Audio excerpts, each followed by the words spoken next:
Okay, just a couple announcements before we begin. I have checked with the bookstore again, and they finally have the course packets printed, but for some reason they have failed to list them on the website. I'm going to call them again after class. I am so sorry.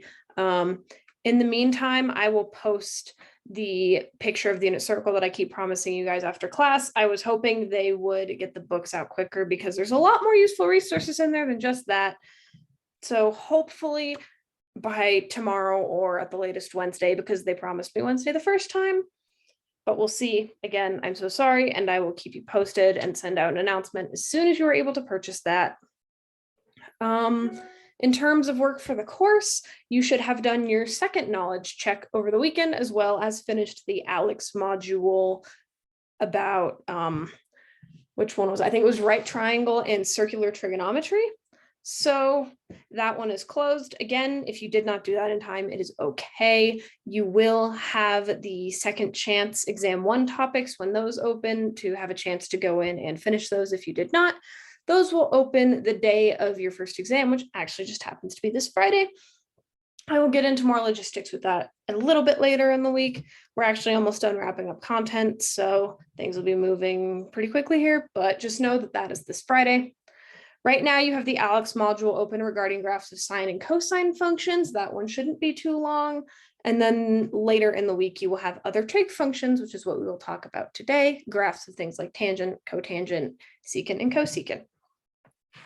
I will also post your second written homework this afternoon. I am currently working on grading your first homework, so those should be done soon. And your second homework, I think I'm going to make due Thursday instead of Friday, just so you can have the practice before exam 1. Are there any questions on any of that or any other logistical stuff? Class content? Okay, so if there's no questions, I will go ahead and just get started with what we were working on Friday, which was wrapping up graphs with sine and cosine and talking about just a couple applications of that. Let me just share my screen really quickly. Oh, there it is. All right. Cool. Okay, so if you all remember, on Friday, we were talking about how to graph sine and cosine, both given an equation, I scared my face here. Given an equation, how do we graph that? And given a graph, how do we identify the equation? And sometimes, well, actually not sometimes, every time, every graph has an infinitely different number of equations, depending on if we want to use the sine or the cosine base function. The 3 key things we looked at when we were graphing these things were these fancy words called amplitude, period, and phase shift. If you recall, the amplitude was just what we think of as like the stretch of the graph or the height of the wave. It was the distance from the midline of our sine or cosine wave to its peaks.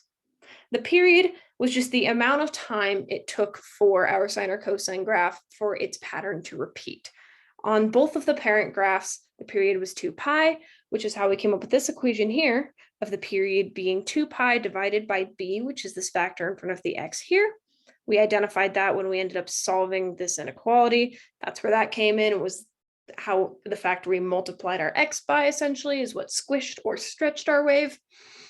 And then we had the phase shift, which was how far over we shifted our wave from the starting position. So in both parent graphs, we considered the starting position to be on the y-axis. It was the y-intercept. However, when we had a c value, it would get shifted over to the right or left, and so we would have to solve for the phase shift. And then there was the vertical shift, up or down, which is just d. That's probably the kind of value we're the most familiar with. Okay, so we did some examples where we could identify these values, and then using graphs, we were able to extract the values from the graphs.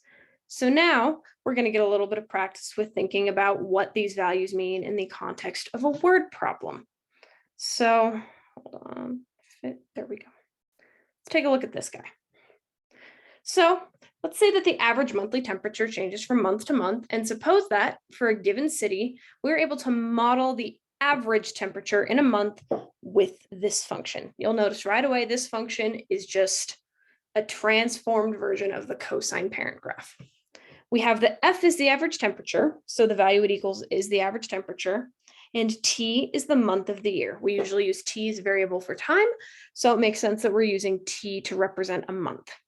We want to identify the following: the minimum average temperature in a month, the time for one full cycle of F, number of cycles per month, and just talk about what period versus frequency means. Okay, so how do we do this?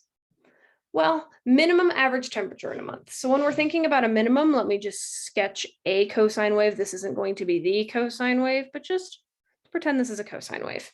When we want to talk about finding a minimum, we want to find what these values are. So like, we want to know what the lower peaks or the minimums down here of these cosine waves are. How do we find that? Well, what information do you think we'd need? I think we would need possibly where the midline is, so we would know what our base value is and where to start.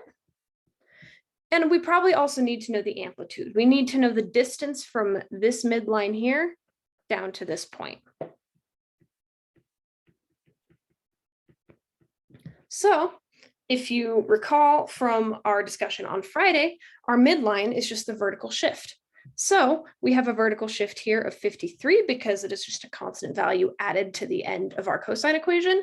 So we know that instead of our wave crossing the x-axis as I've sketched here, it probably looks something more like this, where this is our midline here and this value is 53. So our midline is 53, but then we want to find the minimum temperature in a month. In other words, how far down below the midline we go. For that, we need our amplitude because amplitude is just distance from the midline.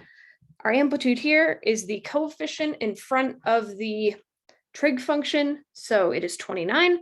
So to find the minimum average temperature, we just do 53, our midline, minus 29 to get 24 degrees Fahrenheit.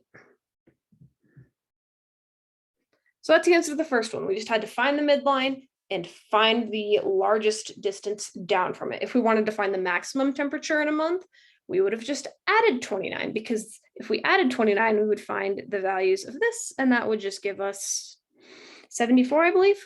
So you could have answered either of those questions. Okay, time for one full cycle of F. In other words, F being the average temperature. What did we talk about? Which of these three values, phase shift, period, amplitude, tells us how long it takes for a full cycle to happen? It's the period. So how do we find the period? Well, we know from our equations up there, we know that the period is just equal to 2 pi divided by b. What is our value of b here? It is just pi over 6t, the coefficient in front of our t in the argument of the trig function. So our period is just 2 pi divided by pi over 6, which, doing some fraction division, is 2 pi times 6 over pi, which we get to be 12 pi over pi. So it's just 12. The period's 12. Why does this make sense?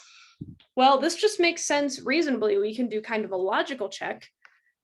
We know that T is months, and there's 12 months in a year, so it makes sense that an average temperature cycle, it takes a year for us to go through one cycle of temperatures. That makes sense. Cool. Okay. And just notice that this is the amount of time per cycle. This value right here gives us the amount of time or the number of months it takes for one cycle to pass. And this will become important to recognize in a second. Okay, so now we want to talk about the number of cycles of F per month. In other words, how many times, if we just look at 1 month, how much of a cycle occurs? And we can actually just kind of think about this one intuitively, because we have the number of months per cycle. That was the answer to this question up here.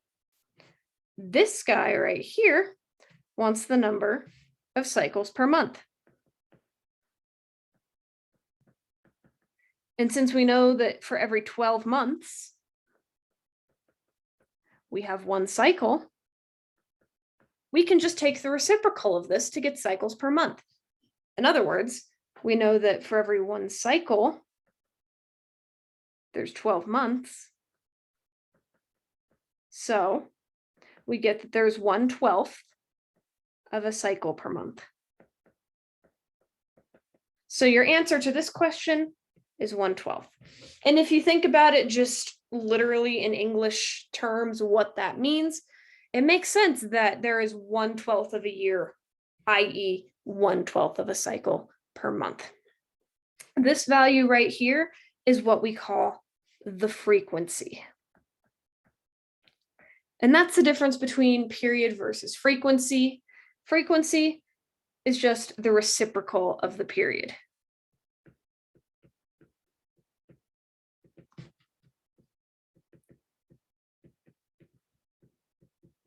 And as a reminder, the word reciprocal is just a fancy math word for we take a fraction, we flip it upside down. So if we have 12 over 1 month per cycle, the frequency, we flip it upside down, we get 1 over 12 cycles per month. Are there any questions on this problem or why these values were the way they were? There wasn't a ton of actual computation involved here. The main thing that makes these a little more difficult is being able to look at a problem and understanding, okay, what is this asking for? Because finding the amplitude is not difficult because we can just pluck it off the front of the cosine function or take the absolute value and pluck it off. What is difficult is being able to identify, okay, what does minimum average temperature mean? What do I need to be able to identify that? Okay, let's try one more. This one's a little bit trickier, a little more involved, but still hopefully not too bad. Okay, so the weight on the end of a coiled spring is pushed 5 inches above its resting position. Okay, I'm just going to start by drawing a picture of that because that is some information, and sometimes drawing a picture helps. So let's pretend this spring is hanging from the ceiling. I'll just draw a resting position to give us a good baseline. So here's the weight. And let's say that this is position 0. Let's say that's its resting position. And what we do is we take this spring, we push it up a little bit until we are now at this level, which we say this distance here, from here to here, is 5 inches. We just took the weight, pushed it 5 inches above its resting position. Cool. The weight is released at t = 0 seconds and moves downward, oscillating in a simple harmonic motion. And all that means is probably exactly what you think it means. We release it from its 5 inches pushed up position and it just goes back and forth. That's what oscillating means.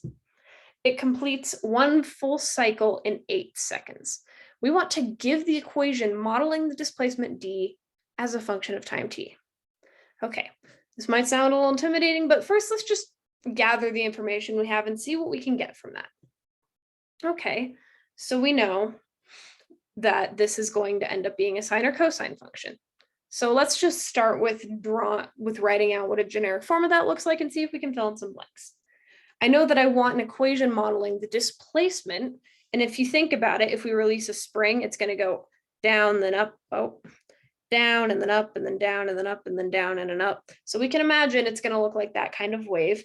And it starts up here and then goes down and up. So I think I want to use cosine because this kind of resembles a cosine wave, seeing as we start up here, go down, and then back up. So I'm going to just use cosine as my function to use. Again, you could use either one, sine or cosine we talked about.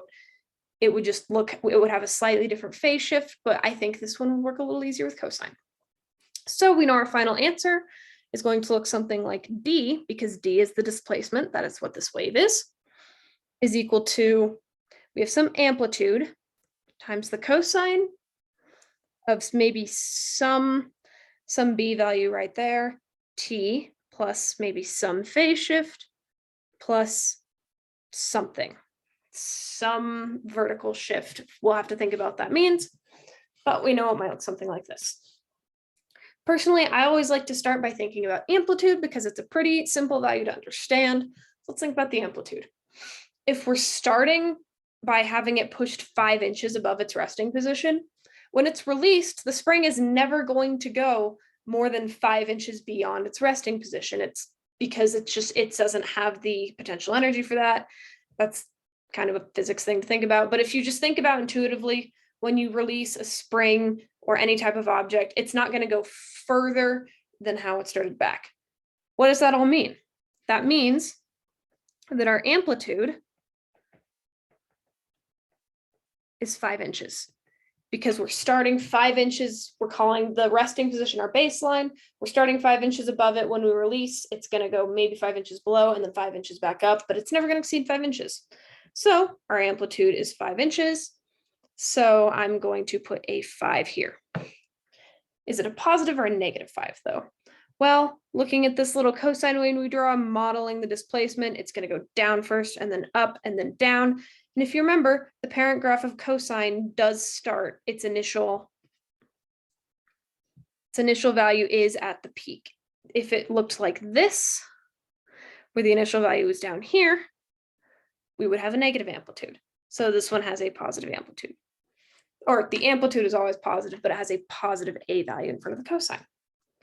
Okay, now let's think about the vertical shift, because vertical shift is also a pretty easy one to just pluck out and identify. This one, it turns out we have set it up completely so that it has no vertical shift. Because this, we're calling this our baseline here, and it's going to start 5 inches above the baseline and then maybe go 5 inches below and then maybe 5 inches back up and then 5 inches below. Our midline, we don't have any vertical displacement. We're starting 5 inches above our zeroth, our resting position. We're going 5 inches below. We didn't shift it up or down at all from the resting position. So this is going to be a big fat 0.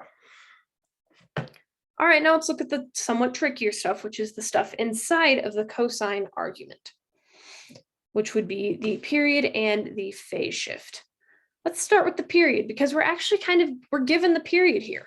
We're given that it completes one full cycle in 8 seconds. A period is a full cycle. So we know that our period is 8 seconds.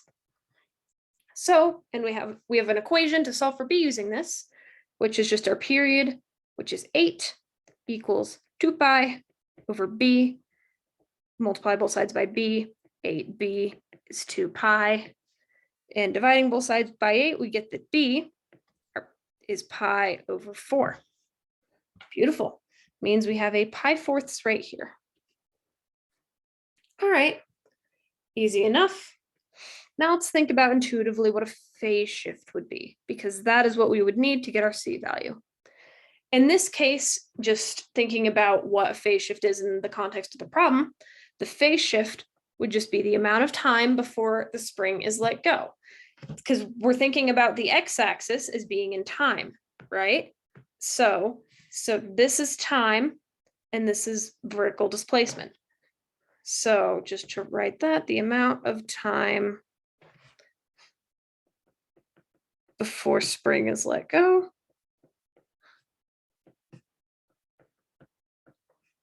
Notice, what else are we given? We're given that the weight is released at time 0.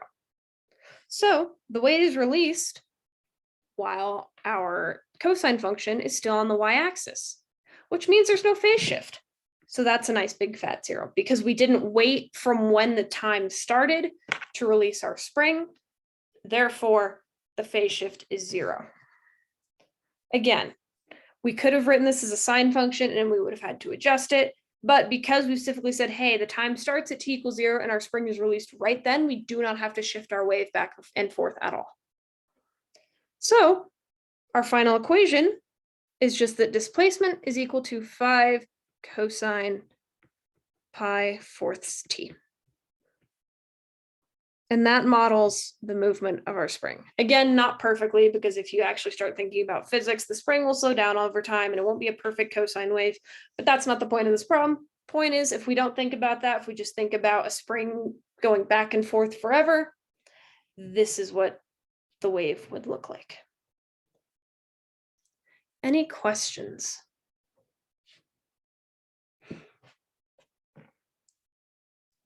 Again, by far the hardest part of these kinds of problems in particular isn't the math, it's identifying, okay, what is this information released at time t equals 0 in 1 cycle and 8 seconds? What does that mean?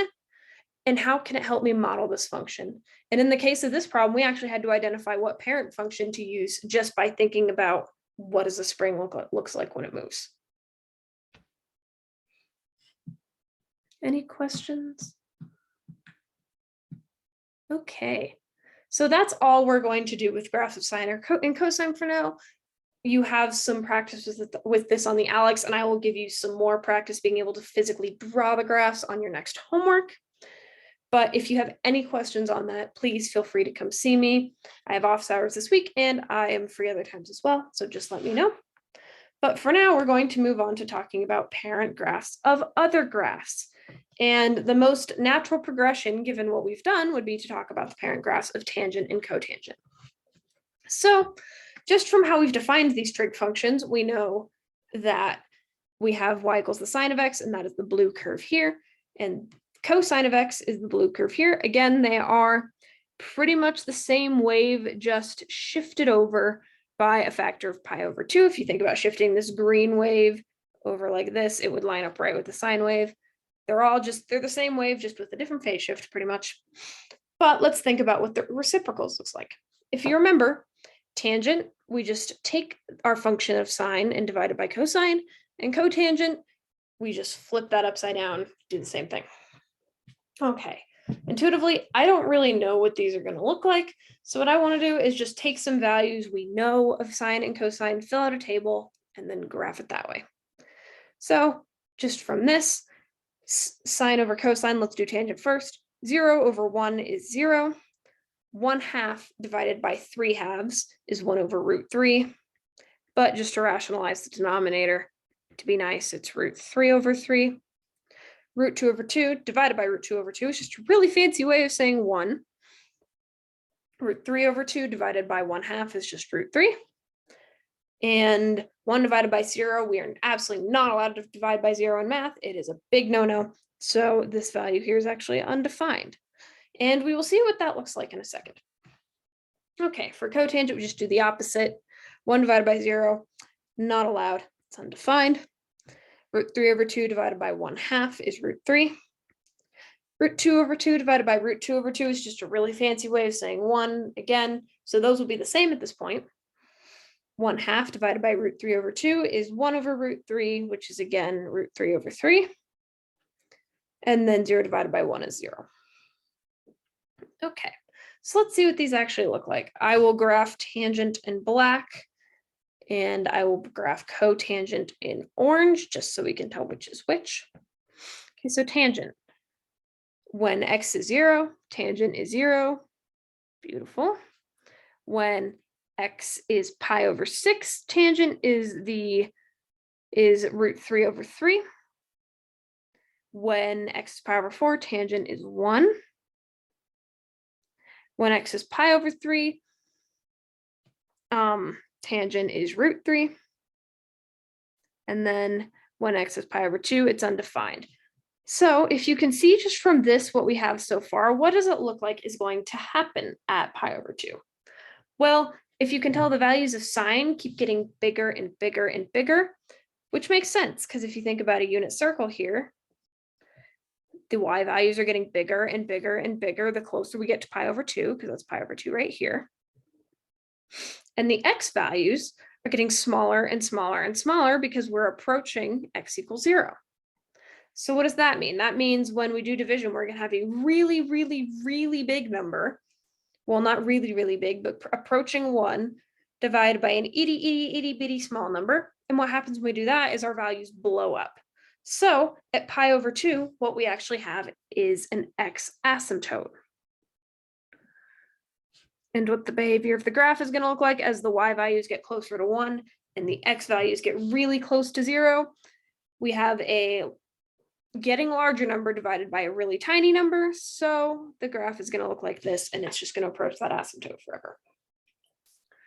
I'm not going to do the explicit computations for this, but it turns out we have the exact same behavior in the negative direction, because like all other graphs, they extend to the negative direction, and tangent will actually have another asymptote at x equals negative pi over 2. And I always, always, always want to label my asymptotes. So I'm going to do that. We have one at x equals negative pi over 2 and one at x equals pi over 2. Okay. Now let's focus on cotangent, or the principal interval of cotangent, because this right here is what we will treat as our principal interval for tangent. And this will come into play in computations later, especially noting that it's not from 0 to 2 pi. In fact, it's from negative pi over 2 to pi over 2. So that will come into play later, but we'll talk about that in a second when we do an example. Let's talk about cotangent now. Right away, at x equals 0, we have an x asymptote. It's going to have the same behavior because if we think about it, you can see that the values are the same right here as tangent, just in reverse order. So we can assume that this is going to be an asymptote, and that is just right at x equals 0. That is right on this y-axis right here. So we can already see it's going to behave a little bit differently from how tangent did, but that's okay. Okay, now we have that when x is pi over 6, the cotangent is square root of 3. X is pi over 4, cotangent's 1. Those intersect there. X is pi over 3, cotangent is root 3 over 3. And then at pi over 2, at x is pi over 2, cotangent is 0. So we have this little function right here, behaves like this. And like the tangent function, once we cross into negative y values, it has the same behavior going down. So it behaves like this, which means we actually have another asymptote right here at x equals pi. I'll write the equations of those in. Asymptote here at x equals 0 and one at x equals pi. This right here will be the principal interval for cotangent. Again, notice it is not 0 to 2 pi, rather it is 0 to pi. It's even different than tangent, but they both work. And again, these functions are incredibly similar. It's really tempting to just think, oh, cotangent is just the negative of tangent, but that's not quite true. Any questions on these two parent graphs? Another important thing just to point out and notice, this may help you later, is notice that where one of these functions has a 0, the other has a vertical asymptote.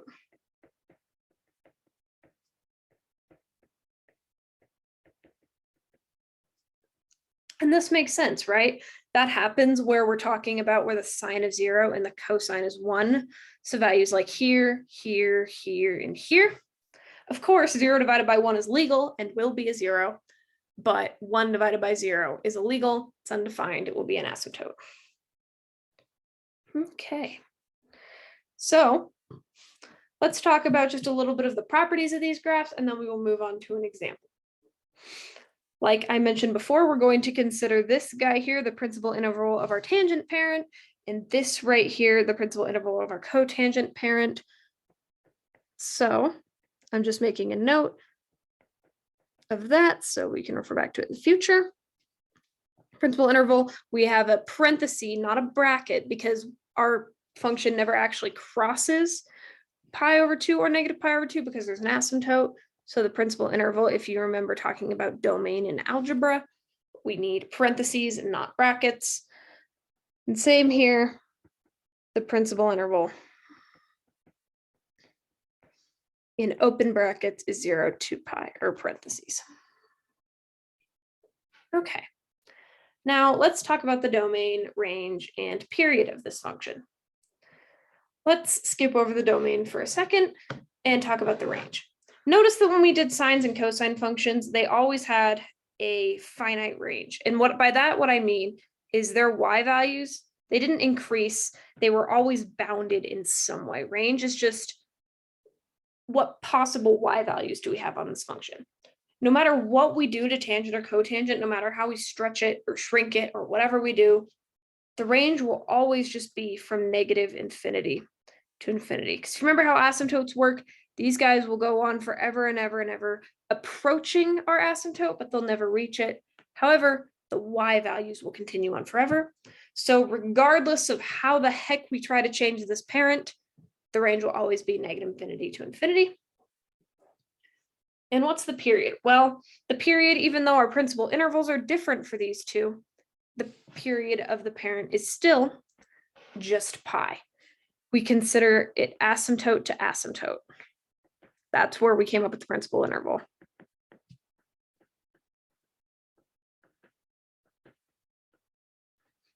Okay, now let's think about the domain. The domain for these functions is slightly different. And again, if you remember from algebra, when we use the word domain, we are just talking about what x values, what possible x values are included in this function. Are there any not included? And in this case, yes, there are. So for tangent, our domain is pretty much every x value except where these asymptotes lie. And where these asymptotes, they're at certain multiples of pi over 2. So our domain is just x, everything in x, so all of the possible values on the x number line, except negative 3 pi over 2, negative pi over 2, pi over 2, 3 pi over 2, etc., etc., etc. I have dot, dot, dots on both sides of this list because I know if I continued my graph, we have an asymptote at negative 5 pi over 2 and negative 7 pi over 2 and 5 pi over 2 and 7 pi over 2 and 9 pi over 2 and et cetera forever, because just like our sine and cosine functions, we construct these graphs by just taking our principal interval and just copying and pasting forever. We just take what our principal interval looks like and it's just a copy paste. And then we have our graph. So similarly here, almost all x values are included. The only x values not included in cotangent are at negative pi and 0 and pi and 2 pi. So it's actually all of the multiples of pi. So for cotangent, the domain is just all x on the x number line, except for negative 2 pi, negative pi, 0 is not included because there's an asymptote there, pi, 2 pi, et cetera, et cetera, et cetera. Again, we can think about these axes going on forever, just copying and pasting what our principal interval looks like. So we also would have vertical asymptotes at 3 pi and 4 pi and negative 3 pi and negative 4 pi. One more thing to note, we will still have things like period, like we talked about here, the period is 2 pi.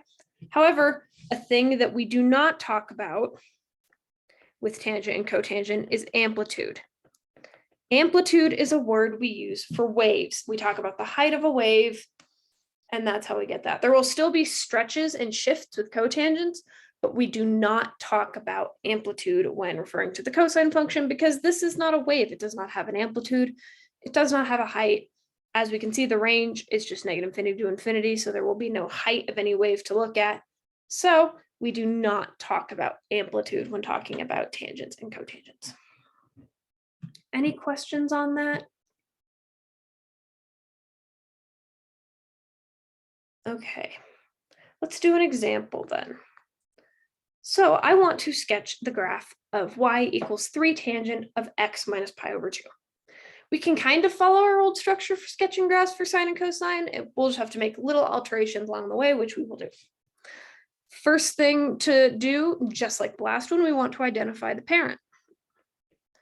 Just from looking at it immediately, we see that it's probably tangent or cotangent. It is not sine or cosine. And just looking back at our parents over here, the parent looks more like tangent because the waves are going this way. They're going up and to the left and not starting up and then going down. So our parent reasonably that we want to use is the tangent of x. And actually that's what this is right here.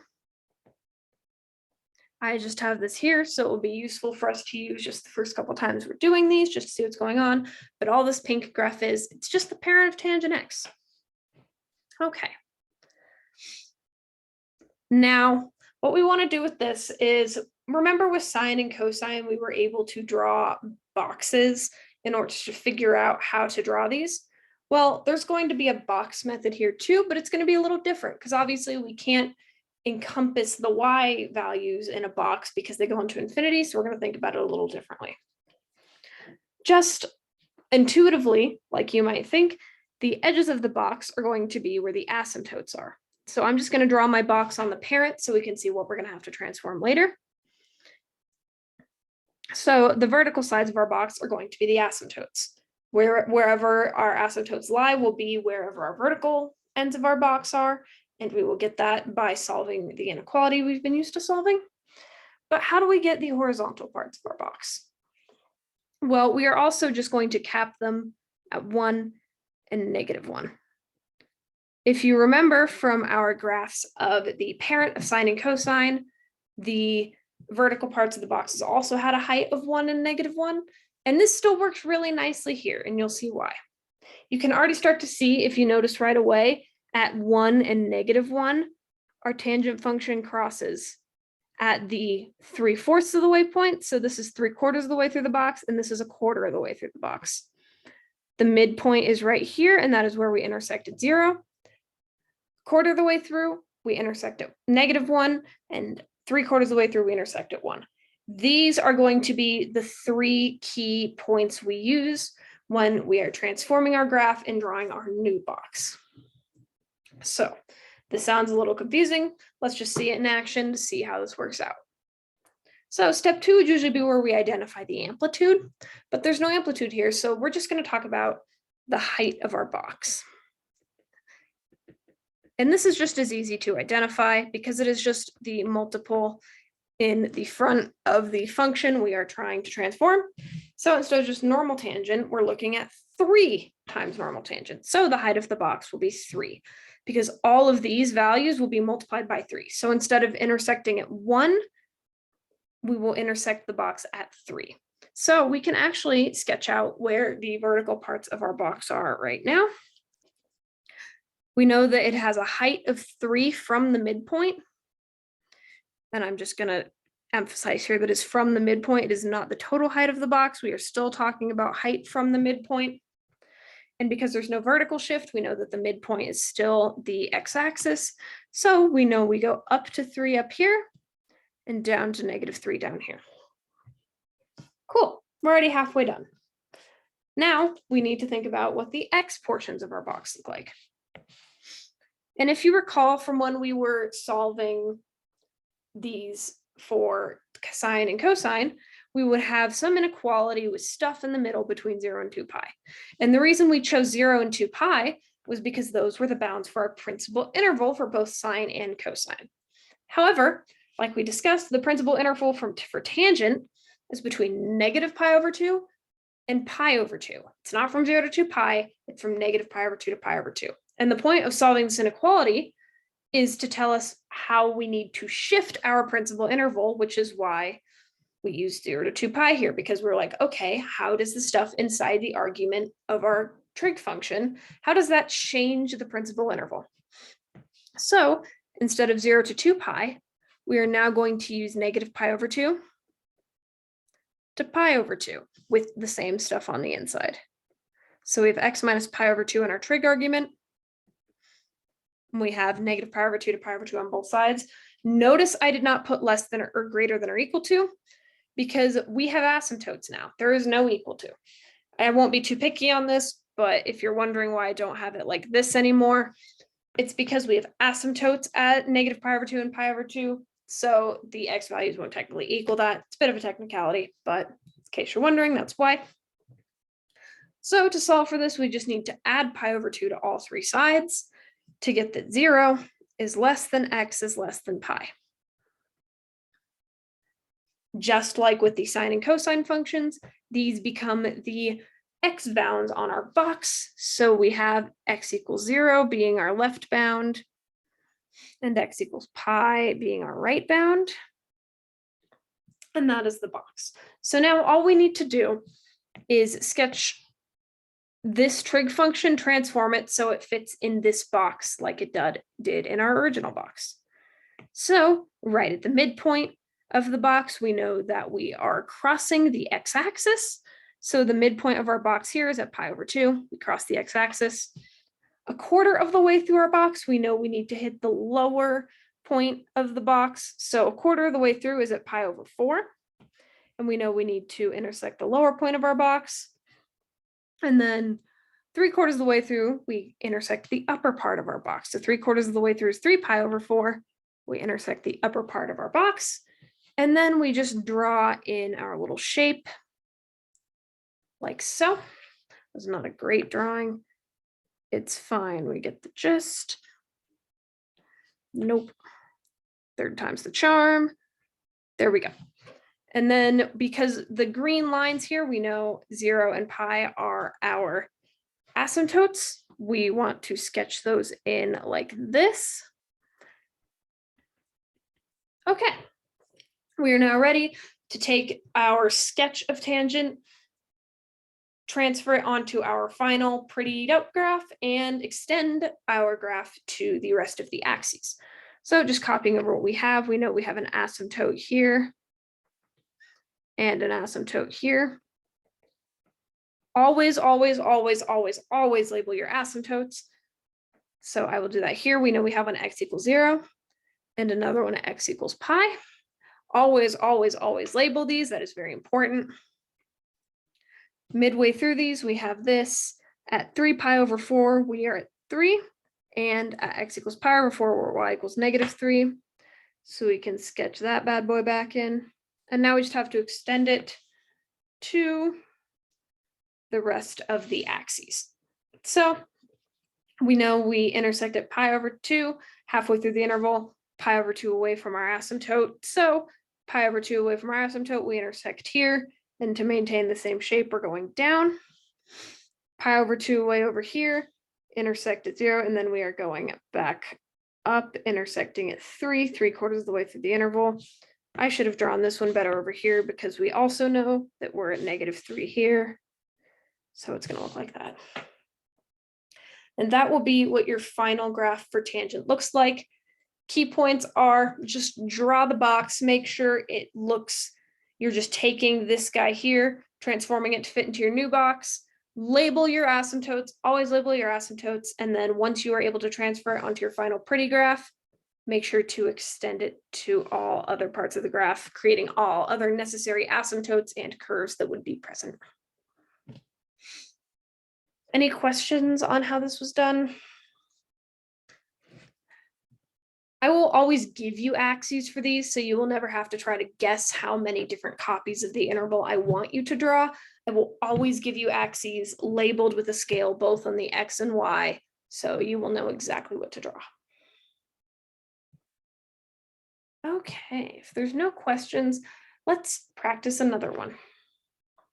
I want to sketch the graph y equals 3/2 times the tangent of 2x. Okay. What's our parent? Tangent of x, because it's the function right here. It's our parent, it's what we're going to use. Again, I gave it to us right here just so we could have the box to look at for reference. It'll always be handy when you're doing these to have the parent of tangent or cotangent out, just to be able to draw the box and look at what you're doing and to remember, okay, a quarter of the way through, what needs to happen, halfway through, 3/4 of the way through, etc. All right, step 2, we want height of box from midpoint.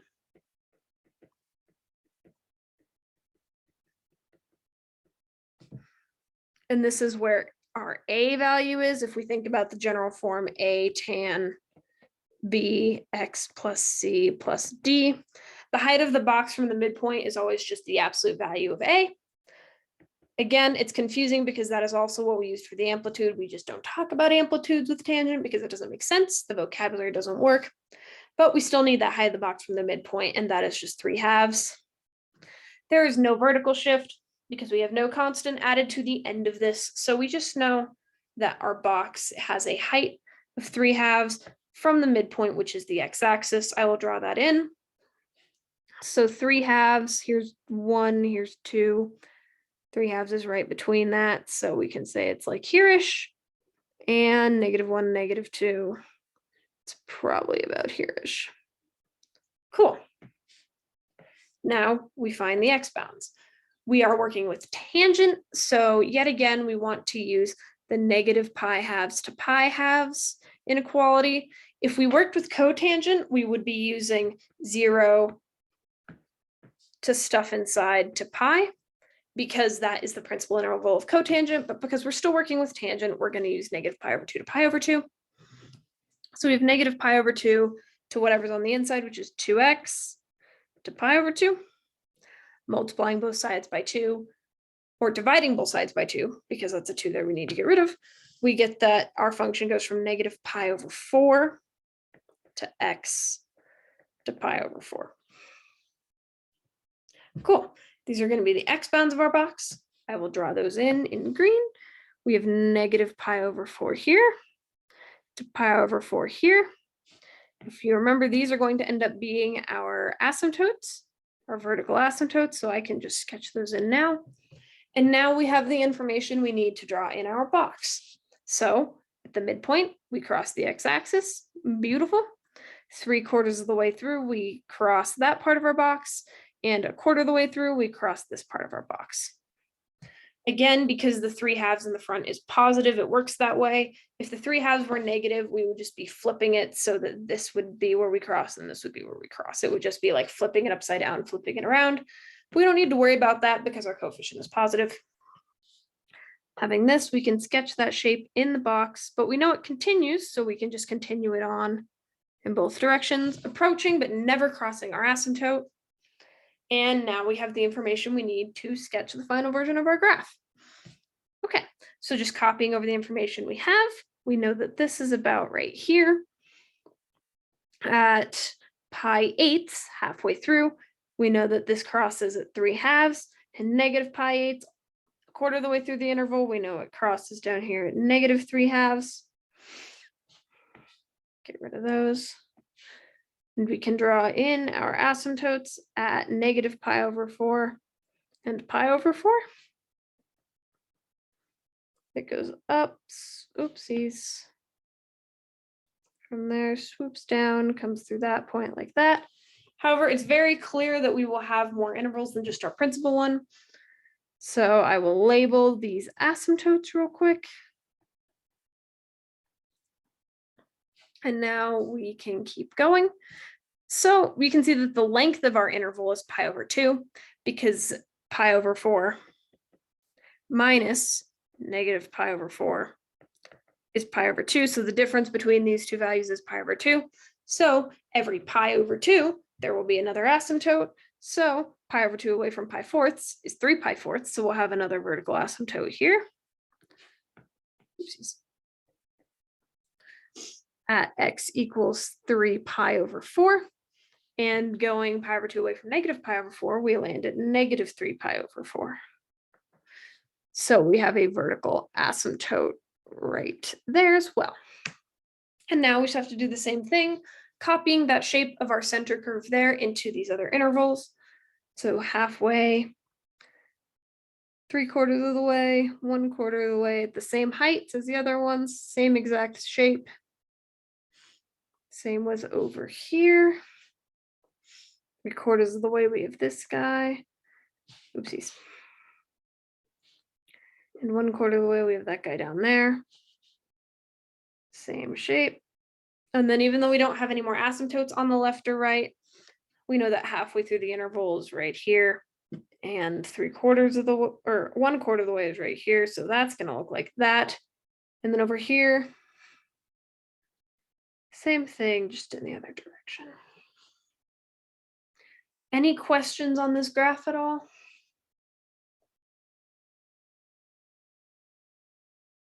Okay. Well, if there are no questions, let's try one with cotangent. Let's just try one more. Okay, so we want to sketch the graph of y equals -2 times the cotangent of 2x minus pi. Well, let's start with the easy step. What's the parent?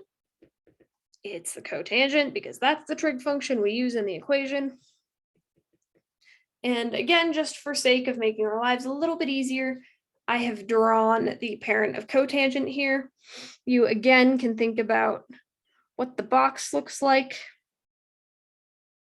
It extends, here's halfway through the interval, we cross the x-axis, quarter of the way through, we're at y equals 1, and then 3/4 of the way through, we're at x equals -1.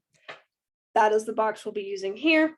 It's pretty similar to the one we have for tangent. Just notice that instead of going from -π² to π², we go from 0 to pi, and that will just come in when we are computing the values for the vertical bars of our calculation. Okay, now we look at the height of the box from the midpoint.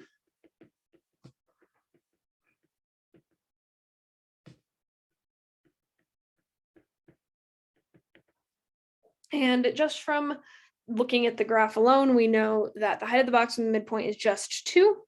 Again, there is a -2 in front. That will come into play later. So we can right now just draw what we know our y bounds are going to look like, and we know they're going to be somewhere at 2 and somewhere crossing at -2. Again, the fact that the 2 in front of our equation is negative does not change where these bars of our box are. It will just change what the orientation of our cotangent function looks like when we graph it. Okay.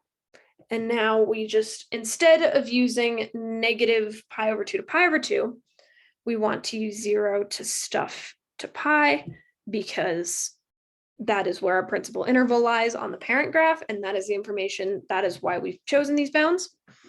It's the information needed. So we want to solve from 0 to 2x minus pi to pi, adding pi to both sides.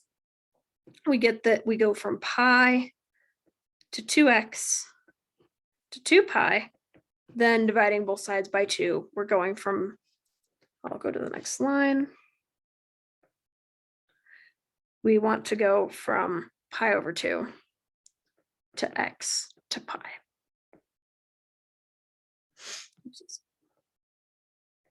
Okay. Sorry. Excuse me. Okay. So now we have the x bounds on our box. We can draw those in. We're going from pi/2 to pi. So that right there is our box. We can do the exact same thing as last time, except notice our values are negative this time. So where we are at 1, we're going to have to be at -1. And when we're at -1, we're going to be at 1 instead, because we need to negate all these values because we're multiplying by a negative factor. So where if it was just +2 times the cotangent, we would at pi/4 be right here. But instead of +2, we need to be at -2. So we're going to draw that dot down here. 0 times any negative number is still 0. 0, 0 does not change. Oh, sorry, I'm not in the interval. I should erase that to not confuse myself. Let's try that again.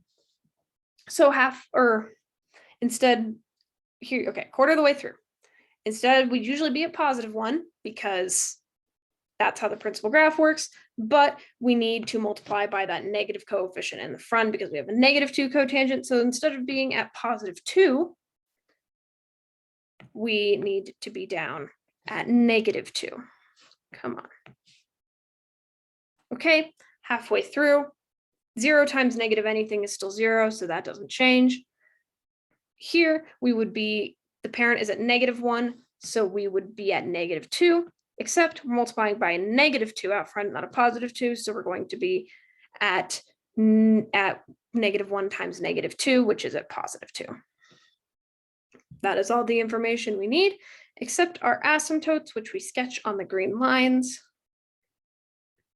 So the shape of our graph looks something like this. Cool. Now we just take this principal interval we've drawn, copy it over to the rest of the axes, and we are golden.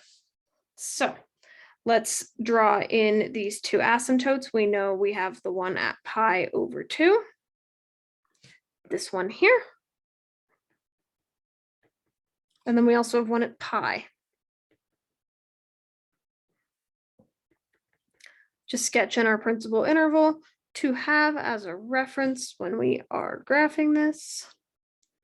Start up here, go down, come back down.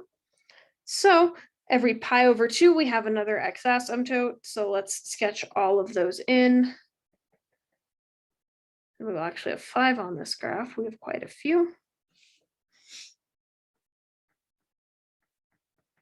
X equals negative pi, one at x equals negative pi over 2, and one final one at x equals 0. Okay, then using these, we just copy paste this shape into all of these intervals, just using our 3 key reference points, like that. Sorry if my curves are a little iffy.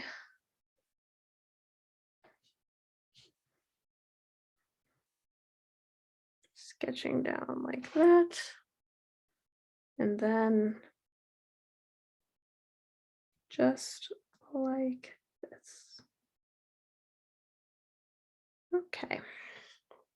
Any questions on how I did these?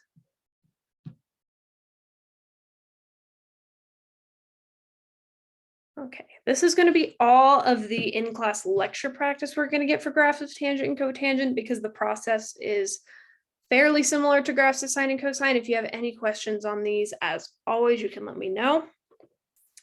I actually think I'm going to stop early for today, because all we have left before we are pretty much done with material for this first exam is talking about parent graphs of secant and cosecant, which I think would be a great place to start for next time.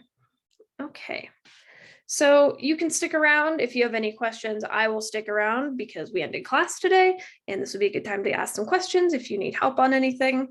Otherwise, just remember, Alex, graphs of sine and cosine, I will get your next homework out today at the latest, and then that will be due Thursday. If you have any questions on that, as always, just please email me. Otherwise, I hope you have a fabulous rest of your Monday, and I will see you all tomorrow.